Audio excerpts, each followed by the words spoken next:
We'll now begin the fourth session of Best Practices cases. For this session, we are introducing some best practices of Eximbank. We'll have a presentation and discussion. The first presenter is team head Jinny of East Asia Division of Korea Eximbank. Please welcome her with a big round of applause.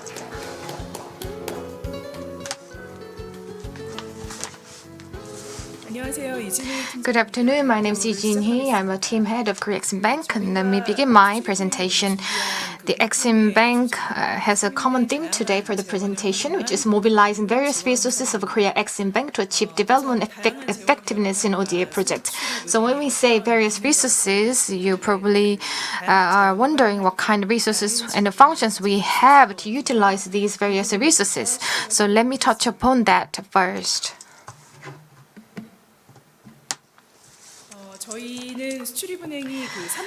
The Korea Eximbank has three main pillars in terms of our responsibilities and duties. First, as a export credit agency, we facilitate and support national export. So that's one of our responsibilities. The second is through EDCF. We improve our economic cooperation with developing countries. Also through Inter-Korean Cooperation Fund, which is IKCF, we try to lay foundation for unification. So IKCF is not really relevant to our presentation today, so I'll focus on how we are supporting major export industries such as overseas construction plants and how we are supporting those industries and how we are doing our ODA project through EDCF. So those would be the focus of my presentation today. Actually, for the developing countries' growth, the infrastructure is essential for the economic development. So through the infrastructure development, developing countries can achieve economic growth. So when it comes to the private sector, we are supporting ECA for the private sectors. But for public sector infrastructure, the developing countries would require finance, so we provide those finance through EDCF. So Eximbank has both functions, so we believe we are an appropriate partner for the economic growth of developing countries. First off, I'm working at the East Asia team of EDCF, so let me briefly explain about the EDCF, and I'll explain about some detailed cases later. EDCF is a ODA fund provided at the government level to contribute to the economic development and welfare of developing countries and to promote economic cooperation between developing countries and Korea. It was launched in 1987 when we were consigned for the management of the fund from the Ministry of Economy and Finance. So we are targeting the reduction of poverty and the economic growth of developing countries through construction of economic and social infrastructure. We have provided financing to about 460 projects in 57 countries. So far, we have executed about over 10 trillion Korean won, and the approved amount has been over 22 trillion won. So there are different types of loans depending on the methods and the targets. We have development project loan or equipment loan, which would be the major loans.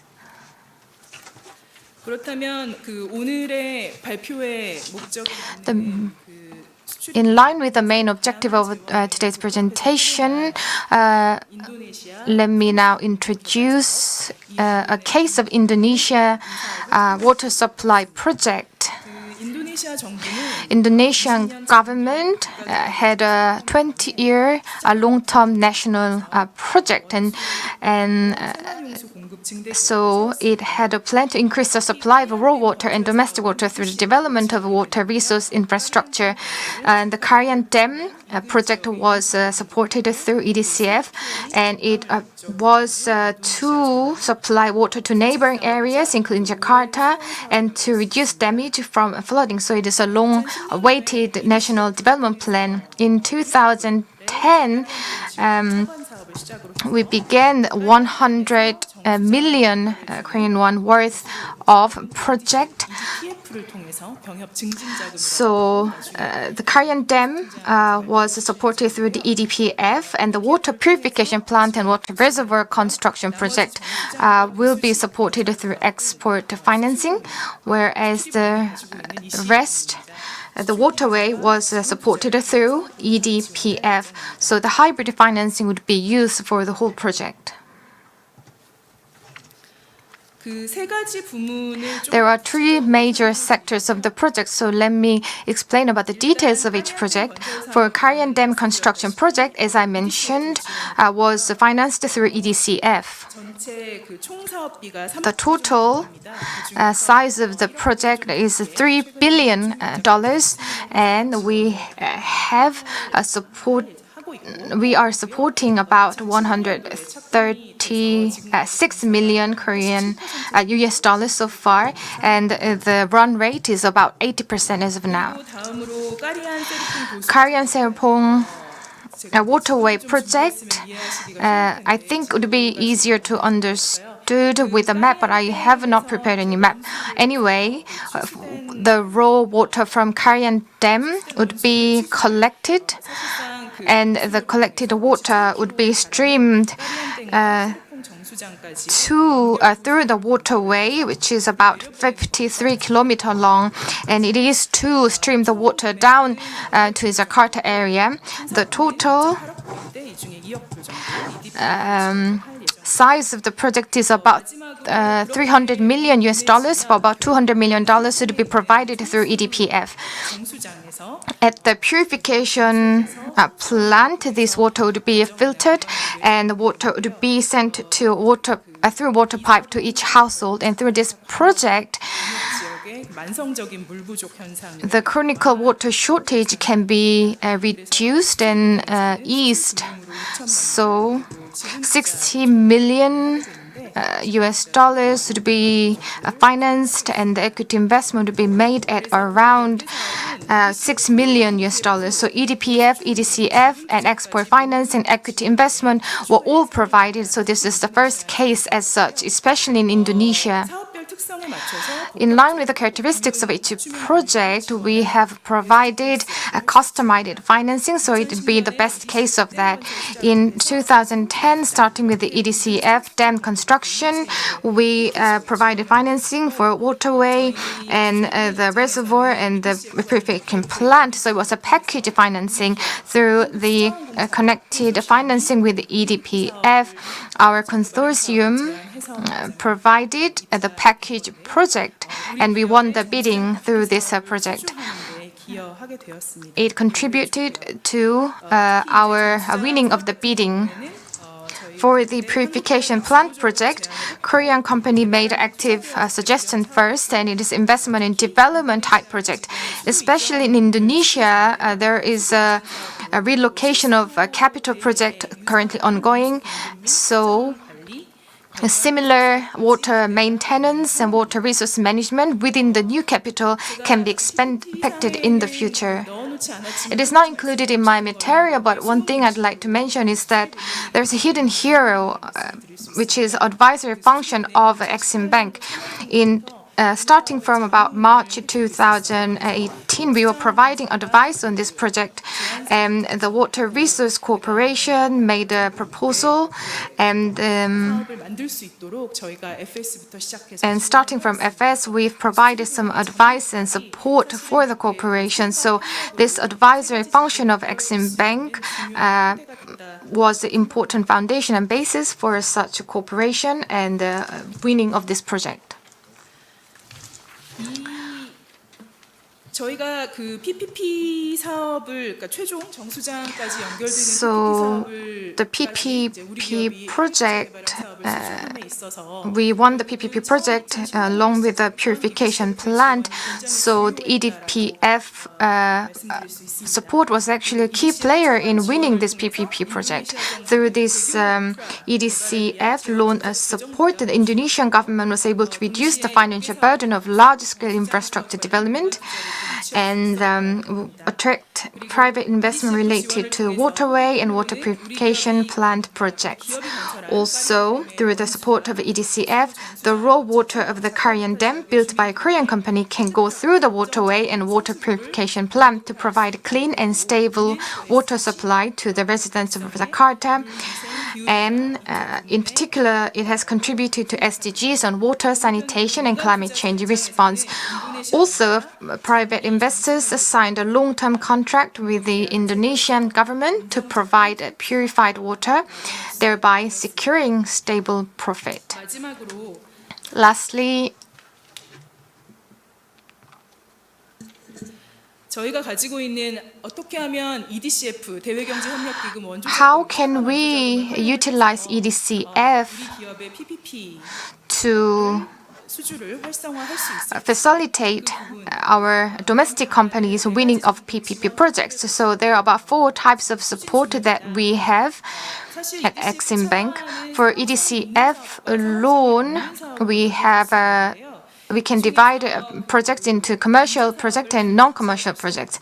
We can make a direct support for the PPP projects or indirect support for PPP projects. So depending on these categories, we can have 4 different types.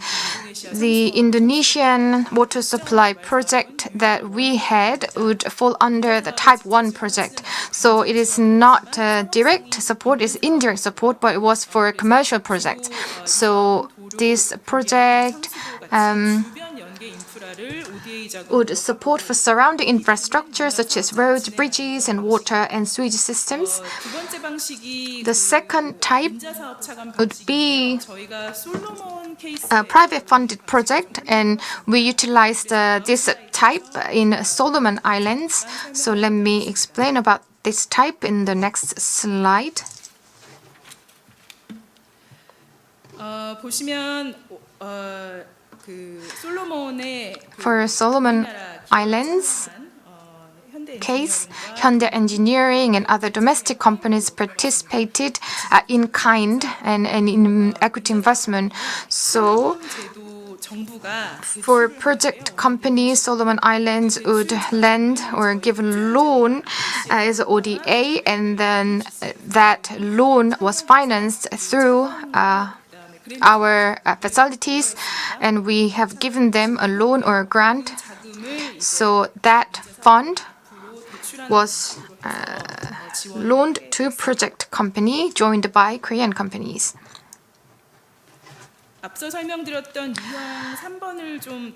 I've explained about the different types of EDCF support, and number 3 is related to Vietnamese project to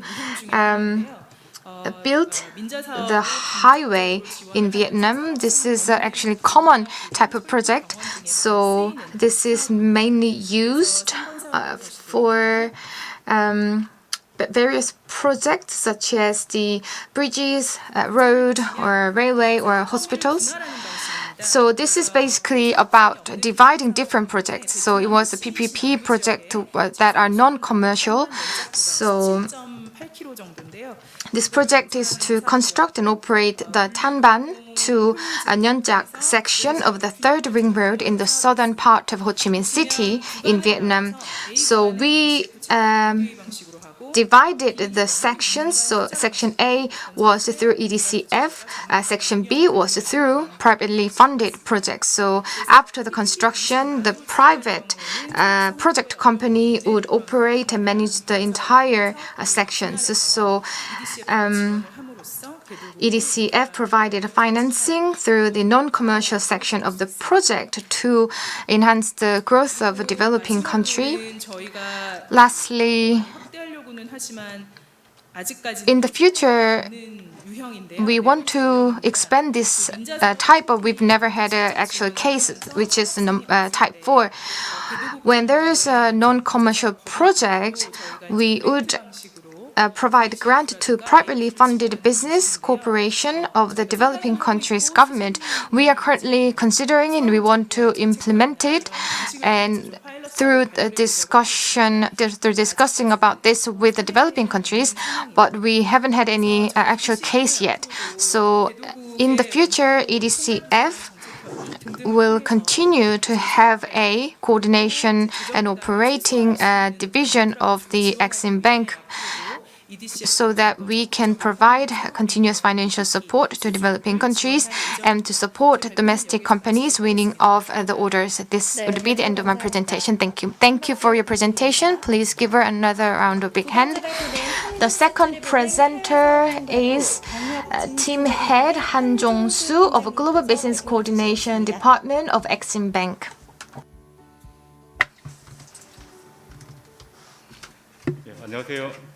Hello everyone. I am Han Jongsoo, Head of Economic Development Promotion Facility Team at Korea Eximbank. Now I would like to present to you about a second case of Exim's hybrid financing using various sources.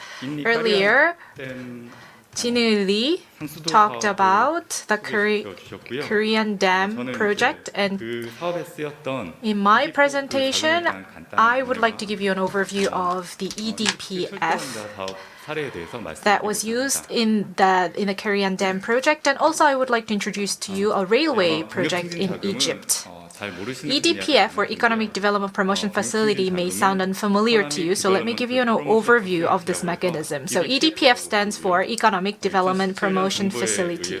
It was first officially introduced by the government in 2017, so it has quite a short history as a mechanism to finance projects. Just like EDCF, EDPF also has to satisfy the concessional loan or ODA criteria of the OECD Development Assistance Committee. And when we provide EDPF support, we look at two major criteria. Number one is, can we contribute to the development needs of the recipient country? And how much can we actually promote the well-being of the recipient country's people? So that is basically in line with the purpose of the development.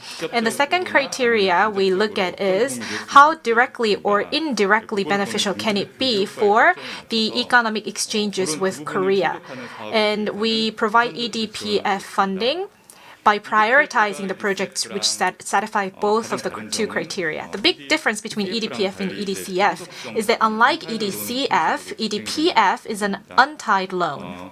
By untied loan, it means that when you're purchasing goods or services using this loan, then it would go through an international competitive bidding regardless of the nationality. Earlier, in the earlier presentation, you heard that there are three major types of funding or financing that are managed by Eximbank. So here's a slide which compares the three different types. First of all, as she said, EDCF is a type of financing which is funded by the government. It is a high concessional financing which is provided for low-income countries as well as low to mid-income countries. And then to the far right, you see export investment credit, which is financed by Eximbank. And it is used to fund the projects with commercial value, which also involves the Korean businesses. And it's provided to mid to high income countries. Now, EDPF is in the middle of EDCF and export investment credit. So EDPF covers projects that are not covered by EDCF or export investment credit, or a project that's so big that it should be funded by one or more different mechanisms. So EDPF is financed by Eximbank. However, the policy loan is provided by the government. So it's a low concessional financing. Now, these are some of the major conditions of EDPF. The major lender the main borrower would be the central government or like the Ministry of Finance or the central bank. And if there's a payment guarantee by the central government, then we can also provide the loan to a municipality or a public enterprise.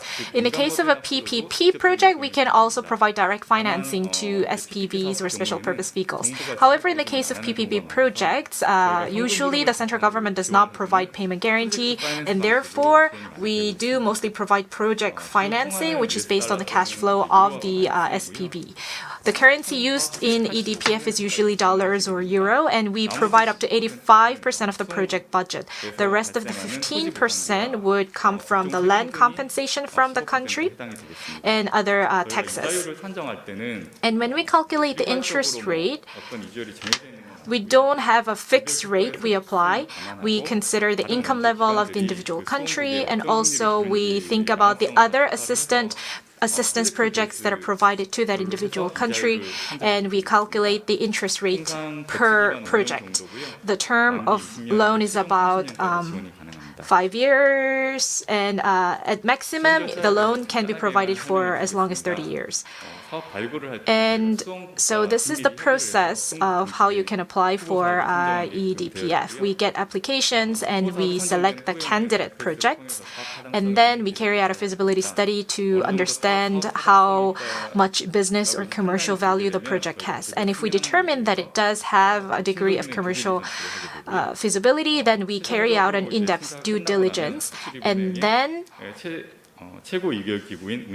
the operating committee of Eximbank makes an official approval for EDPF, and then we have an international competitive bidding so that we can execute the funding. And once the project is over, we evaluate the project and we carry out post-monitoring to identify any problems or issues in the project so that we can identify solutions for any similar future projects. And now I would like to talk about the role of the government. The government would establish a strategy for supporting the project, and also the government is responsible for providing a policy loan. And Korea Eximbank is responsible for managing and reviewing and auditing individual projects which are funded by EDPF. Now I would like to talk to you about the very first hybrid project which was funded by EDPF and EDCF, which was a railway modernization project in Egypt. So between Luxor and High Dam, you have a railway which stretches for about 224 kilometers, and this was a project to modernize signal communication system and the general infrastructure. So if you look at the map on the left, you see this inland railway along the Nile River, which connects the north and the south of the country.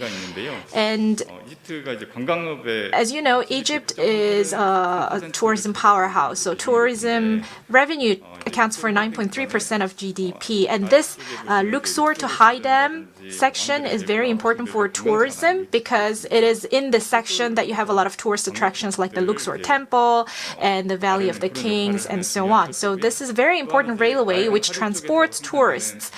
Furthermore, this section of the railway is very important for transporting agricultural produce to the urban areas of Egypt. So this is really the backbone of logistics and transportation.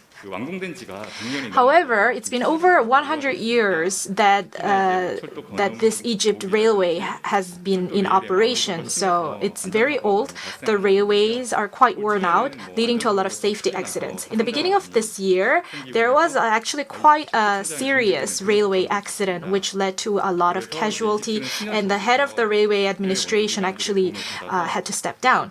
And therefore, Egypt is establishing a plan to modernize the railway. They have divided the railway into 5 different sections so that they can improve each section in phase. And the project that we funded applies to the very last section. And once this last section is modernized, then that means that the entire railway, as part of this modernization plan, has been actually improved and modernized. And this will clarify your understanding of the project. The total project budget was about $515 million. Egypt funded about $200 million. EDCF funded about $250 million, and EDPF funded about $60 million. The borrower or the project project operator is the Egypt Railway Administration. And to modernize railway infrastructure, they got funding from EDPF through international competitive bidding. And for the railway system modernization, they got funding from EDCF through the limited competitive bidding. And the Ministry of Finance of Egypt is the payment guarantor of these financing. So this provides stability in terms of the financing as well as the repayment of the financing. This shows the specific scope of EDCF and EDPF. So the Korean companies are involved in IT and communication system where Korea has a lot of competitiveness in, like electronic interlocking and automatic train protection and the central control center. So for these, EDCF is used for funding. However, for areas where they need a lot of local labor forces, where they need a lot of local involvement, for example, public works, rail exchange and extension of the platform, and building bridges and overpasses, then they use EDPF. So they use EDPF for the railway infrastructure. However, in order to have unity across these two areas, they have a single body to provide consultation for the entire project. Therefore, this allowed us to fund a large-scale project which cannot be fully covered by EDCF alone. And this allows us to increase our possibility of being involved in large overseas projects. Thanks to this project, we were able to complete the railway modernization project, which was one of the national strategic priorities of Egypt. This improved the safety and efficiency of the railway operation, and also this is expected to drastically increase the number of tourists, as well as the volume of logistics, as well as the volume of the number of passengers that are transported along the railway. Egypt has a population of about 100 million, which means that it has a great economic potential. And also, it's one of the largest exporting countries for us in Africa, which means that we have to continue promoting our partnership and cooperation. We will need to continue engaging in their infrastructure projects, including energy and ICT projects, so that our Korean companies with global competitiveness can actually venture into international projects. Earlier, in the Karian Dam project that we heard about in the earlier presentation, the dam was funded by EDCF, the waterway was funded by EDPF, and the water purification plant was funded by export investment credit. So this was another hybrid financing model. As for Egypt Railway project, we provided different types of funding for different domains or different scopes of work. By using this model of hybrid financing, we will be able to participate in more of the infrastructure projects in developing countries, and this means that the Korean companies will be able to win more overseas projects. Thank you for your attention. Thank you very much for excellent presentation. So based on this presentation, we will now have discussions. We have two discussants. Let me introduce each of them. First, we have the Director Changgoo of International Contractors Association of Korea, and also we have researcher Lee Jae-ho from Korea Institute for International Economic Policy. First, we will have the discussion by Director Changgoo. Thank you very much for your presentation. In 2017, I heard about the EDPF was created at the time. So EDPF was not the term that was used. After 2 years, I heard the EDPF, the term, and initially it was a bit confusing because it sounded similar to EDCF. The companies had a lot of expectations. As Mr. Han said, the domestic companies thought that the opportunities will expand for them, but it actually took quite a lot of time to yield a result for the EDPF. But when it comes to the Karian project in Indonesia, I believe it was such an ideal practice, an ideal project that would be included in the textbook. even the grant was added MDB 협조용자 and MDB cooperative financing were added GCF라든지 이런 게 to make it more richer, then I believe it would have been even better. But anyway, so thank you very much for such an achievement. Same for the Egypt case. 사실 뚫기 상당히 어려웠던 이집트 인프라 시장에 Egypt infrastructure market was quite difficult to penetrate into, so it is inspiring to see such results. 최근에 그 COP26 Recently, COP26 had its closing in London. So the Global Korea Convention 위기 시대 was also 역할이라든지 이런 to deal with various international development cooperation amid the COVID-19 and the climate crisis. And the ESG issues are actually the hot topic among Korean companies, and I believe the Korean companies are a bit taken aback by such rapid change in the market, and some are not well prepared for such changes. 쪽에 신재생 에너지를 The new renewable energies, I believe, would be the new changes that may come 이슈가 화두가 되는 as ESG is becoming a hot topic in the market. PF에서 그런 쪽의 어떤 그 지원 I was wondering if EDPF is prepared or has any plan to support in the sector. Another thing is that maybe I misunderstood what you said, but EDPF 쪽으로 좀 지원 규모를 뭐 EDCF에 준하게끔 maybe EDPF is planning to increase its size almost equal to EDCF because it is difficult to indefinitely increase the size of EDCF. Of course, there's the issue of BIS ratio from the Korea Eximbank's perspective, but from company's perspective, there was an expectation that EDPF will increase in size in the future, but still, EDCF처럼 사실은 좀 허들이 좀 높다 뭐 이런 좀 there is a saying that EDPF has quite a high hurdle compared to EDCF. So I was wondering if there's any plan to expand the level of support or the size of the support for EDPF. And if you have any detailed measures or plans for the cooperation with the relevant institutions. Thank you very much for a good comment. Like you said, it's been about 4 years since the launch of EDPF, so it's been not very long. 충분히 실적을 만족할 만큼 못 낸 것도 사실. And it is true that we haven't yielded any sufficient achievements that are satisfactory. We actually complete the system, and then we were in the position to having to promote this a lot, but we were a bit lagging behind when it comes to that.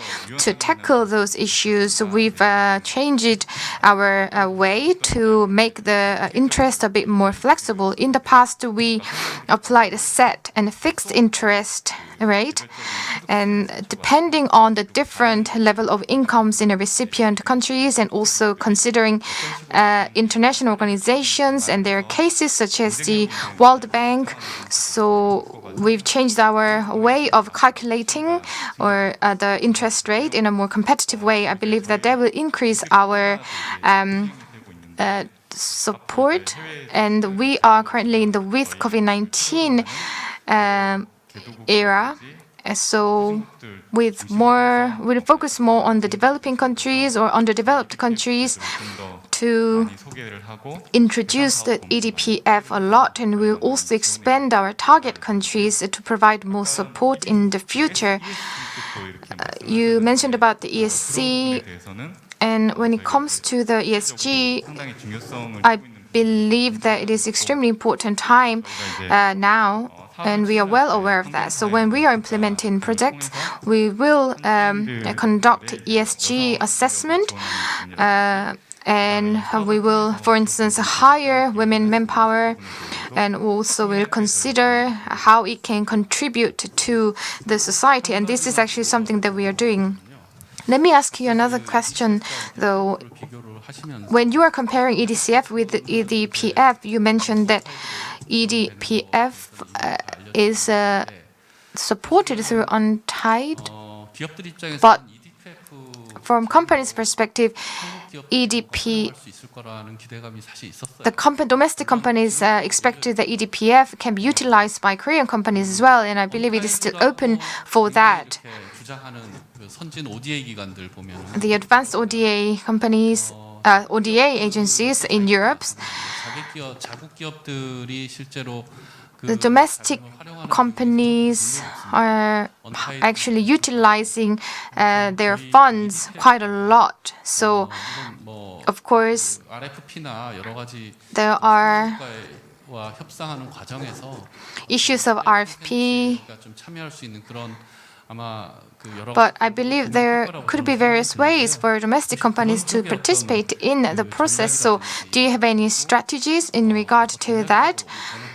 말씀드리긴 좀 So it is difficult to ask a strategy directly, but if you have any plan or measures or any advice for the domestic companies in terms of their preparation to utilize the EDPF, or so for EDPF, 된 게 있다. do you have any differentiated approval procedures? Of course, just because it has different tracks, it doesn't mean that you have completely different approval procedures, but is there any beneficial thing about EDPF to be utilized by domestic companies? Thank you very much for raising a good point. This is something that we always consider because it is untied funds, and we try to provide support to domestic companies in a way that would be of a help for them.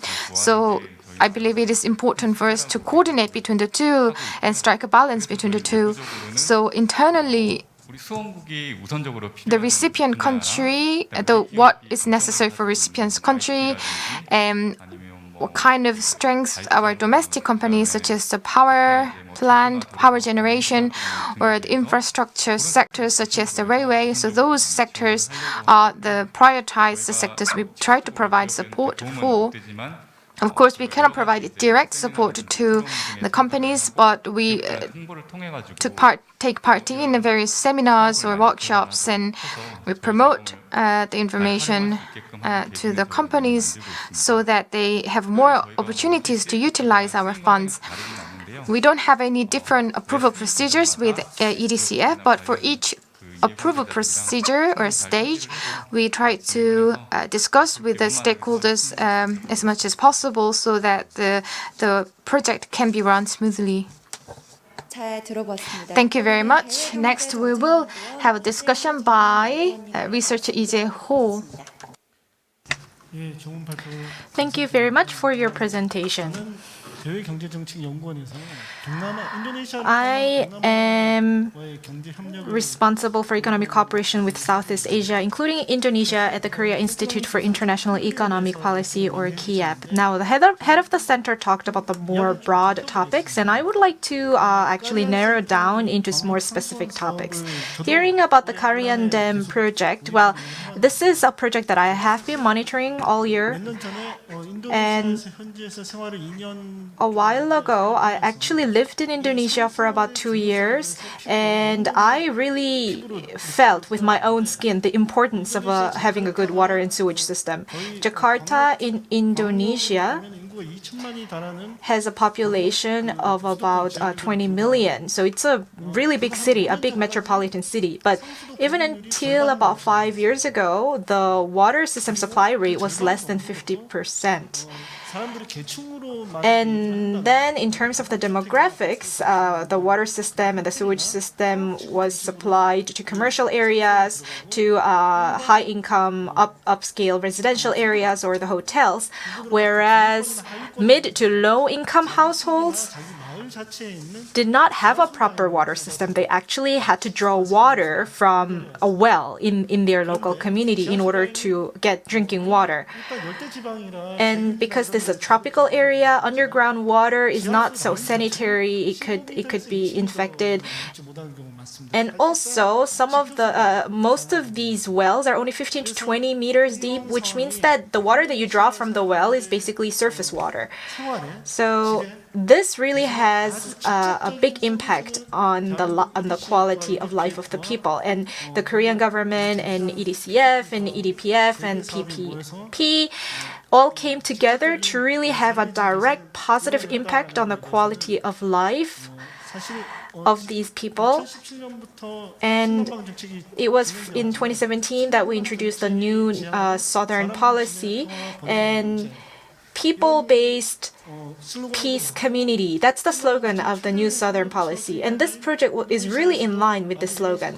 And Indonesia, which is one of the target countries of the new Southern policy, really benefited from this project. Therefore, other countries where we do a lot of exchanges with, like Vietnam or other Southeast Asian countries, which we will continue to promote cooperation with, I think all these countries would also welcome a project such as this. In terms of infrastructure project, whether it's a grant or a concessional loan, one of the biggest regrets with the projects in ODA is about post-management. Because in a lot of projects, you don't have good enough post-management. Let's say we built a building in a country, but after the building's built, the local people find it difficult to actually manage and operate the building. When we combine EDPF, EDCF, and PPP, and if we do a BOT project over the course of 30 years, in order to really make sure that it's viable in the business sense, you have to make sure that the post-management is done well. So it's not just enough to build a water system. You have to make sure that the local people can continue to make it valuable as a business model by making sure that they can actually collect the utilities for the water system, for example. And so I think it's important for us to actually transfer those skills and know-how as well. And as Mr. Jung said, Indonesia has one of the world's biggest tropical rainforests, just like Brazil. But its carbon emissions is as much as Korea. Korea also has quite a lot of carbon emissions, and Indonesia also has quite a high level of carbon emissions. And they have a need to reduce greenhouse gas emissions. And when we combine EDPF and EDCF and export investment credit as a package project, we could actually help them reduce their climate action as well. Indonesia actually has quite a high dependence on coal, and establishing coal power plants can, of course, address their energy need, and we have had such projects in the past as well. But now we have this international agreement to reduce our dependence on coal-based power generation. So Indonesia will have to reduce their use of coal, maybe use coal for chemical processes only, while increasing the use of renewable energy. And I think EDCF, EDPF, and PPP as a package could be a tool to provide help on that front. The same goes for Vietnam. Out of the 10 or so Southeast Asian countries, Vietnam accounts for about 50% of our exchanges and cooperation in terms of the trade when it comes to Southeast Asia. So in order to diversify our cooperation with Vietnam and to stabilize our relationship with Southeast Asia, Vietnam will really play a key role. Therefore, we do need to have a project with Vietnam that could maybe become a role model for the rest of the Southeast Asian countries as part of the new Southern policy. Thank you very much for your discussions. And from 4 o'clock, we will begin the second presentation.